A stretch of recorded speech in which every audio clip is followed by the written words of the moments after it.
So the girls find out that they're going to be working with Warren Campbell. Now Warren Campbell is an R&B producer, and I think he fucks with gospel music as well. I know that he's the husband of, I think, Erica Campbell of Mary Mary.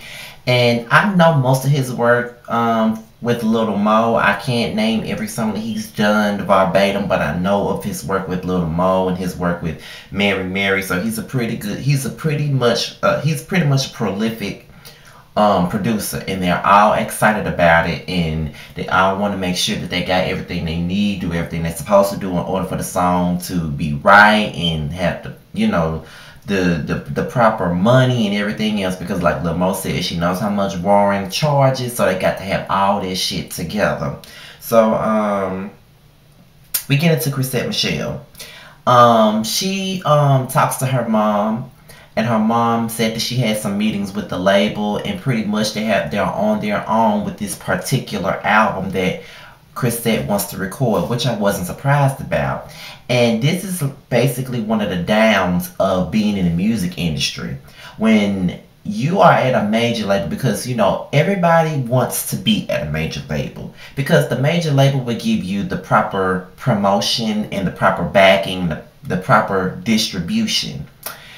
The thing about doing stuff on your own and being independent is like, there's a lot of different aspects of being on a major and being independent. On a major, like I already named before, you have the proper backing, the proper promotion, the proper money, the proper budget, and the proper distribution.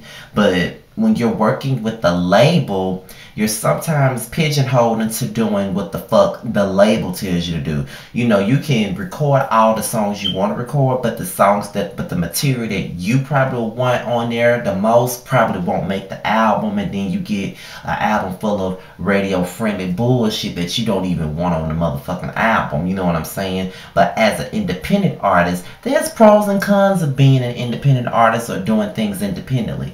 The pros is you get to sing and record whatever the fuck you want, and you don't have to pay back no label for what the fuck you doing. All that money comes back to you.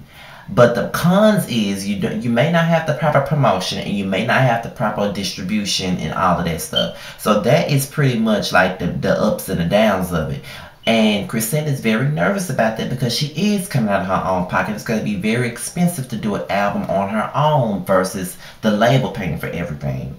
And that's what it is. And when she first described what her new album was going to be like, I knew that was something that the label wasn't going to stand behind. The label's not going to feel like that's going to be a lot of money for them to make. You got to make music like Beyonce or Rihanna, or even music like a K Michelle, in order for you to sell at least 300K of records. You got to make what's popular right now in order for the label to back you and be consistent and give you the promotion that you probably need. But you know what? There's a lot of major labels out here right now that don't give artists the proper promotion just based on the music that they make. So it is what it is. Later on she works with a producer. She was at the piano, and she was coming up with melodies. And to see Chrisette and her, her jam session, working with the people that's doing the horns and shit like that, working with the live instrumentation, seeing how creative she is was really an eye-opener. Like, I like to see artists in their creative moments, like watching them write the song, watching them create the song. I like to see stuff like that. Michelle she got a performance for MLK event, and she originally had a 15-minute show, but at the last minute they extended her show to be 30 minutes. She started panicking because she doesn't have a 15-minute show, and that's all she's really used to doing at these events is do a 15-minute show. She doesn't really know what to do. She's, going off the rails. She's giving us a bit of weird behavior, like you can tell that she's going through a lot of things in her life at this point in time, and it's just like everything is caving down on her. And then for these people to tell her that she got a longer show when she wasn't even prepared for that is making matters worse for her.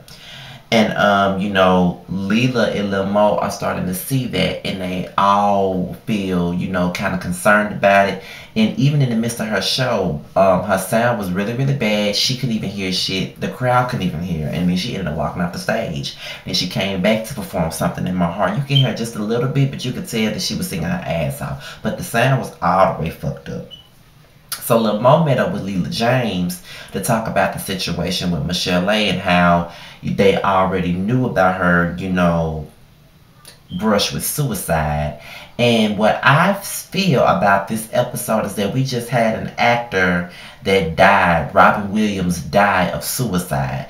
And for us to, you know, for R&B Divas to air this episode at this very point, because we already know this was recorded months and months and months ago. They was doing this at an MLK event. That this had to be back in January sometime when this was filmed. So with all of this going on with the suicide and all of that stuff, it really aired at the right time. And when they confronted Michelle A, she was talking about she's dealing with abandonment issues and how everybody that loves her leaves her.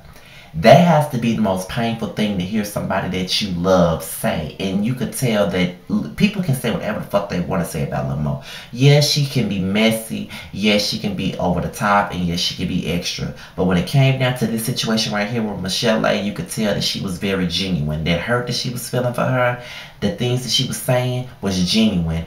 And like Leela said, people do like to sweep this shit under the rug. Like even with my own situations with suicide, people used to like try to downplay it as if it was an attention seeking thing, or that I was only looking for attention, or I didn't really mean it, or you know, ain't nothing wrong with you, what the fuck you going through. When somebody is suicidal and they have thoughts of contemplating that action, you don't just go around denouncing what the fuck they feel. If you really love somebody and they're telling you that they're having suicidal thoughts, that's something that's going on in their brain. The mind can fuck with you, and I know that for a fact. Like this time last year, I was going through my own bout of having thoughts of suicide because I was unhappy as a motherfucker. You know what I'm saying? Like this time last year, I was not happy with myself. I did want to kill myself. I had a lot of things going on in my life. I was unemployed. My mother wasn't working, and I felt like I couldn't help her when I was living with her. And then on top of that, you know what I'm saying, I just had self-esteem issues. I was just feeling low, and then I was dealing with a relationship issue with my ex, and you know, watching the fact that he chose somebody else over me, and then you know what I'm saying, that just brought me right on back down to reality. That it made me feel some type of way about myself, and it made me feel like shit, don't nobody really give a fuck about me. You know what I'm saying? Everybody happy but me, and motherfuckers that's supposed to love me continues to do me so wrong and not treat me with the respect that I deserve to be, you know, deserve to have. So when you have all those factors going on, not saying that that's the same thing as what Michelle A was going through, but that's what I was going through last year. I even made a video called I Don't Like Me, and talking about all sorts of things. Like sometimes when you're going through things and you're having suicidal thoughts, you don't want to talk about it because of what the fuck people are going to say. People are not going to be, I don't know how to put it, people are not going to be as receptive when you talk about suicide. Sometimes, like I say, they sweep it under the rug, or sometimes they denounce it as if it's nothing serious and that you're being attention seeking, and it's not. If somebody tells you that they have suicide thoughts, you need to talk to them, because if you sit up here denouncing how they feel and they end up taking that action, then you're going to feel like shit, and you're going to be like, why didn't I do it? Why didn't I talk to said person? Why didn't I do this? Why didn't I do that? You don't want to go through the shoulda, woulda, couldas when you should have been there for the person that you love.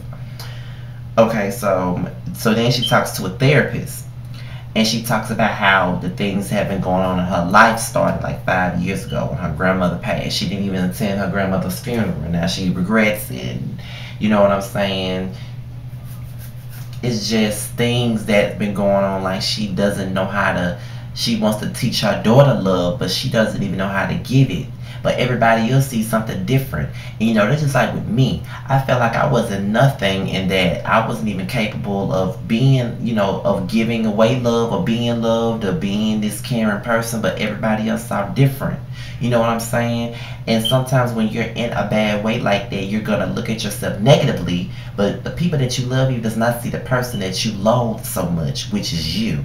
They don't see that. You know what I'm saying? So you have to talk to somebody, whether it's a friend, a family member, boyfriend, girlfriend, cousin, whatever, therapist, whatever. You got to talk to somebody, because suicide is like a very big thing. You know what I'm saying? It's bigger than what we all say it is. And people don't understand it because, like I said, we sweep it under the rug. We don't want to talk to nobody about it. We're scared of what somebody going to say. And when you're feeling some type of way, you got to let it out. Because, like I said, I've made like 2-3 videos in all my time on YouTube about my attempts with suicide. And it's not cool. So last but not least, the girls meet up with Warren Campbell, and they discuss the song that they're going to do for the Puerto Rico song, and it's 6 of them. And Warren doesn't think that the song that they're going to do will fit 6 leads, but Shantae doesn't agree with that, and she feels like she wants everyone to shine. No one needs to be in the background. Everybody needs to have their moment to shine and do whatever they feel. You know, that was a little bit of shade between Shantae and Lil Mo. When Lil Mo was like, let's be real, Chrisetta's the only one with a song on the radio. Then Shantae was like, well, I got a song on the radio. I didn't know she had one on the radio either. I'm with Lil Mo, even though how as shady as her remark was about, oh, well, congratulations, I don't check those charts. I'm just saying, I didn't know she had no song on the radio either. I've never heard them played. The only time I've ever heard Jesus, I Want You was on R&B Divas. But that's all I gotta say about that. Follow me on Twitter at Mr. _ still standing without the G. My Instagram is rebellious_Scotty, and my Facebook fan page is Team Scotty. Make sure you like it. And I also want to say happy birthday to my great friend, YouTube peer, and my big brother, Justin J 1232.